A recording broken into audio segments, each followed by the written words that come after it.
Okay, so I don't know if you guys know this, but when it comes to making movies, Sony knows how to make good Spider-Man movies. They did the original Sam Raimi trilogy with Tobey Maguire and Kirsten Dunst. They did, and I know these movies get dogged on, they did the Amazing Spider-Man movies. I think the Amazing Spider-Man kind of sucks. I think the sequel is actually really, really good, even though it has some messy elements to it. And then they did a really, really good job with the Tom Holland films involving the MCU, although those movies always felt like MCU movies that starred Spider-Man, as opposed to being like true Spider-Man movies. And in No Way Home, the way they wrap that movie up, it's like, okay, now we're getting into like a proper Spider-Man movie where it's just him and he's broke and he doesn't have a job and he has to kind of start from scratch. So excited to see what they do with that. Now, when it comes to Spider-Man movies that do not involve Spider-Man, Sony has not fared as well. We've had 3 of these movies in the last 3 or 4 years, and they have all been terrible. That streak continues with Kraven the Hunter. Of course it does. Let's talk about this trash.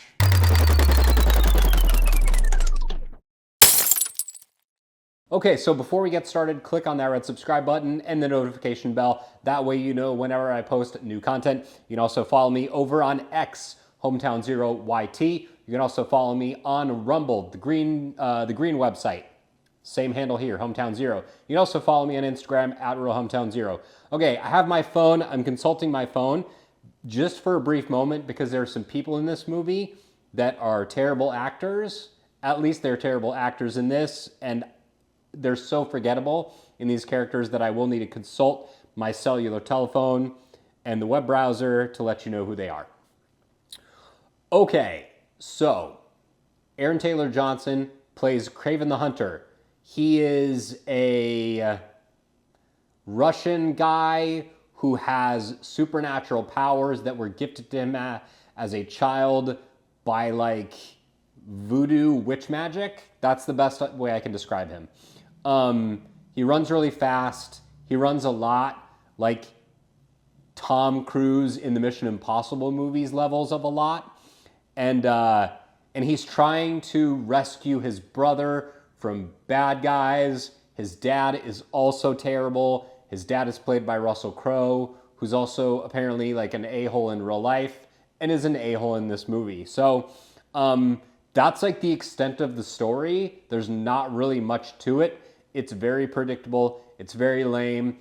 The movie actually starts off like pretty decent. The action sequences overall are pretty good until they're not. And when they are not, oh boy, they're terrible. So let's talk about how bad everybody else is in this. Ariana DeBose, D-E-B-O-S-E, is awful. She's so bad in this. She's like the love interest who's this corporate lawyer. I don't think she knows that acting involves matching your face to your feelings. She seems to like make these weird faces that don't really match the emotions that her character is trying to portray. It's really off-putting and it's really bad. It actually like is terrible in the beginning and gets slightly better at the movie as the movie goes along, but yeah, she's really bad. And then we got to talk about the bad guy in this. Okay, Alessandro Nivola, you know him from like 2 movies. The first movie you know him from is the John Woo action film Face Off. He plays Castor Troy's younger brother, whose name I don't remember. I'm sorry about that. He plays the Rhino, who is just a guy, but has this weird like disease as a kid that he doesn't really like tell us what it is because the doctors don't really know. But then he goes through like this experimentation from a doctor in New York who like, I'm gonna make you 10 times stronger. And then the result in that is that like he starts turning into a rhino, and then he wears this goofy little backpack that has like a serum in it that's constantly pumping through his veins.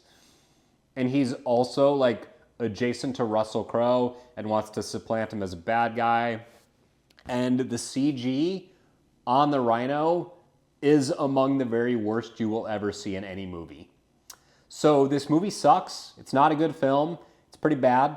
Now, on the scale of the 3 really bad Spider-Man adjacent movies that we've gotten that cover like the 3 villains, but Spider-Man's never in the movies. Mobius was really bad. In fact, it was so bad that the fans memed it so hard that Sony thought that fans turning your shitty movie into a meme meant that people wanted to see it. So they re-released it into theaters.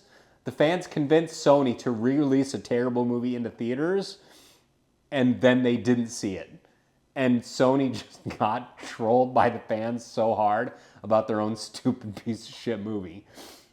And then we have the creme de la creme. The very worst movie I have ever seen, Madame Web.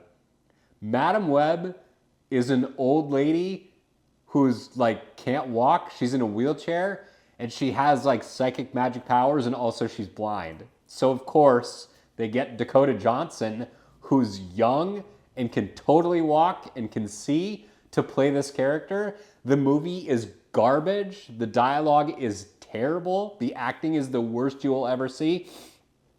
After I saw Madame Web, I was like, all right, this movie's like really, really, really bad. There's nothing redeeming here.